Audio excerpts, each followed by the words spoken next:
আজকের রেসিপি সম্পূর্ণ নিরামিষ অমলেট কারি। বাড়িতে এইভাবে নিরামিষ দিনের রেসিপিটা বানিয়ে দেখতে পারেন। ভাত, রুটি, পরোটা, লুচি যে কোনোর সঙ্গে খেতে বেশ ভালো হয়। প্রথমে আমি এখানে একটা বড় সাইজের সেদ্ধ আলু নিয়েছি। আলুর মধ্যে অল্প একটু লবণ দিলাম, মানে স্বাদ অনুযায়ী চা চামচের 4 ভাগের 1 ভাগ। অল্প একটু আদা বাটা দিলাম, খুব বেশি না, একেবারে সামান্য পরিমাণ। আর দিয়ে দিলাম অল্প একটু চিনি। এবার আমি দিয়ে দিচ্ছি বেশ কিছুটা পরিমাণ কুচনো ধনেপাতা। আর আমি দিয়ে দিচ্ছি অল্প একটু লঙ্কার গুঁড়ো, তবে আপনারা চাইলে কুচনো কাঁচা লঙ্কাও দিতে পারেন। আর অল্প একটু দিয়ে দিচ্ছি গরম মশলার গুঁড়ো। তারপর সমস্ত কিছু একসঙ্গে ভালো করে মিশিয়ে নিতে হবে, মানে সেদ্ধ আলুটাকে ভালো করে ম্যাশ করে নিতে হবে আর সমস্ত মশলাগুলোকে একসঙ্গে ভালো করে মিশিয়ে নিতে হবে। সমস্ত কিছুই কিন্তু খুব ভালো করে মেশানো হয়ে গেছে। আলুর মিশ্রণটা রেডি হয়ে গেছে। এখন এই আলুর মিশ্রণটাকে এক সাইডে রেখে দিতে হবে। আর একটা বড় সাইজের মিক্সিং বোল নিয়ে নেব। মিক্সিং বোলের মধ্যে বেশ কিছুটা পরিমাণ জল নিয়েছিলাম। জলের মধ্যে বড় করে একটা পাঁপড় নিতে হবে। পাঁপড়টাকে ভিজিয়ে তারপরে পাঁপড়টাকে তুলে নিতে হবে। এতে পাঁপড়টা কিন্তু অনেকটাই নরম হয়ে যাবে। এখন আমি আপনাদের আবারও একটা দেখিয়ে দিচ্ছি। আবারও একটা পাঁপড় নিয়ে নিলাম। এইভাবে জলের মধ্যে ভালো করে একটু ডুবিয়ে নিতে হবে। এতে পাঁপড়গুলো নরম হয়ে যাবে, ফোল্ড করতে সুবিধা হবে। সমস্ত পাঁপড়গুলোকে একইভাবে রেডি করে নিয়েছিলাম। এবার আমি যে আলুর পুরটা রেডি করে রেখেছিলাম আগে থেকে, সেখান থেকে কিছুটা পরিমাণ আলুর পুর নিয়ে এইভাবে পাঁপড়ের মাঝখানে রেখে দিতে হবে। তারপরে ঠিক এইভাবে ফোল্ড করে নিতে হবে, মানে 4 দিক দিয়ে ভালো করে ফোল্ড করে নিতে হবে, যাতে আলুর পুরটা বাইরে না বেরিয়ে আসে।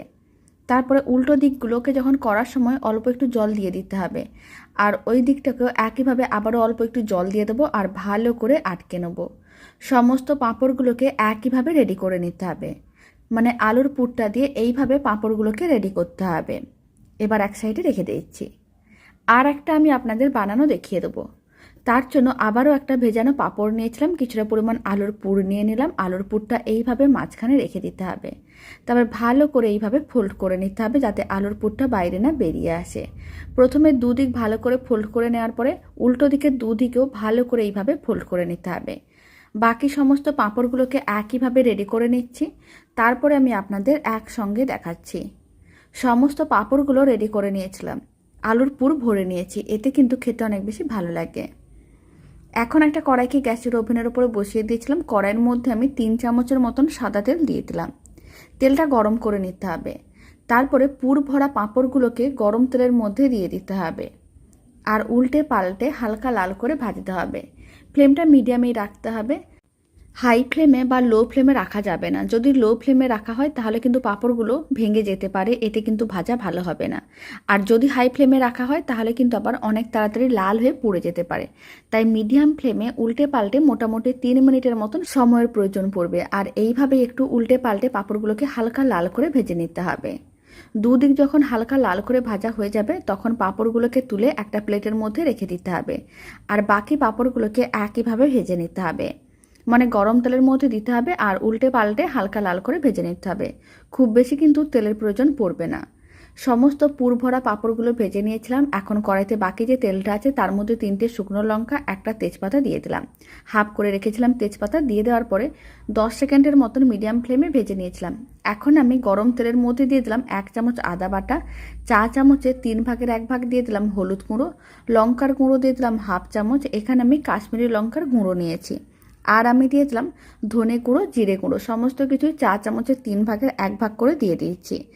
সমস্ত মশলাগুলো দেওয়ার পরে মশলাগুলোকে একসঙ্গে খুব ভালো করে মিশিয়ে নিতে হবে। আর মশলাগুলো খুব ভালো করে মেশানো হয়ে গেলে তখন মশলার মধ্যে অল্প একটু জল দিয়ে দিতে হবে আর ভালো করে মিশিয়ে নিতে হবে। জলটা শুকনো করে নিতে হবে। যতক্ষণ না মশলা থেকে তেল আলাদা হচ্ছে আর জলটা শুকনো হচ্ছে ততক্ষণ পর্যন্ত মশলাটাকে ভালো করে কষিয়ে নিতে হবে।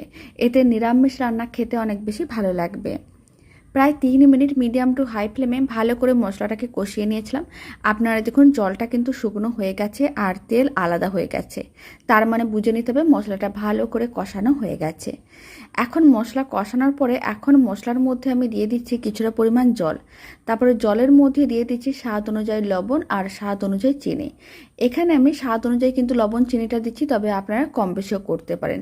আর নিরামিষ রান্না একটু মিষ্টি মিষ্টি হলে খেতে অনেক বেশি ভালো লাগে। তবে চিনিটা একেবারেই অপশনাল, আপনারা চাইলে দিতেও পারেন, নাও দিতে পারেন। আর অল্প একটু গরম মশলার গুঁড়ো দিয়ে সমস্ত কিছু ভালো করে মিশিয়ে নিতে হবে। তারপর ঝোলটা ফুটে ওঠা পর্যন্ত অপেক্ষা করতে হবে। প্রায় 3 মিনিট মিডিয়াম টু হাই ফ্লেমে রেখে দিয়েছিলাম, ঝোলটা ফুটে উঠেছিল। এখন ফ্লেমটা মিডিয়ামে রেখেছি। ঝোলটাকে আরেকবার ভালো করে মিশিয়ে নিতে হবে। ঝোলটাকে খুব ভালো করে মিশিয়ে নেওয়ার পরে এখন ভেজে রাখা পুর ভরা পাঁপড়গুলোকে ঝোলের মধ্যে দিয়ে দিতে হবে। আর গরম ঝোলের মধ্যে দেওয়ার পরে এইভাবে প্রায় 2 মিনিট মিডিয়াম ফ্লেমে রান্না করে নিতে হবে। এতে পাঁপড়গুলো বেশ নরম হয়ে যাবে আর দেখতেও ভালো লাগবে, খেতেও ভালো লাগবে। নিরামিষ এই অমলেট কারির রেসিপিটা বাড়িতে একদিন হলেও বানিয়ে দেখতে পারেন। বানানো যেমন সহজ, খুব কম সময়ের মধ্যে রেডি হয়ে যায় আর খেতেও ভীষণ ভালো হয়। ভাত, রুটি, পরোটা, লুচি যে কোনো সঙ্গে খেতে বেশ ভালো লাগে। রেসিপিটা শেষ পর্যন্ত দেখার জন্য অসংখ্য ধন্যবাদ। প্রায় 2 মিনিট মিডিয়াম ফ্লেমে রান্না করে নিয়েছিলাম। এখন ফ্লেমটা অফ করে দিচ্ছি আর ওপর থেকে অল্প একটু কুচনো ধনেপাতা ছড়িয়ে দিচ্ছি, এতে দেখতে ভালো লাগবে। আর রেসিপিটা ভালো লেগে থাকলে আপনারা যদি ফেসবুক থেকে রেসিপিটা দেখছেন, পেজটিকে ফলো করে নেওয়ার অনুরোধ রইল। ইউটিউব থেকে দেখলে চ্যানেলটি সাবস্ক্রাইব করে নেওয়ার অনুরোধ রইল। পাশে থাকা বেল আইকনটি প্রেস করে নেবেন নতুন রেসিপির আপডেট সবার আগে পাওয়ার জন্য। বাড়িতে বানালে কমেন্ট বক্সে জানাতে একেবারেই ভুলবেন না রেসিপিটা খেয়ে আপনাদের কেমন লাগলো।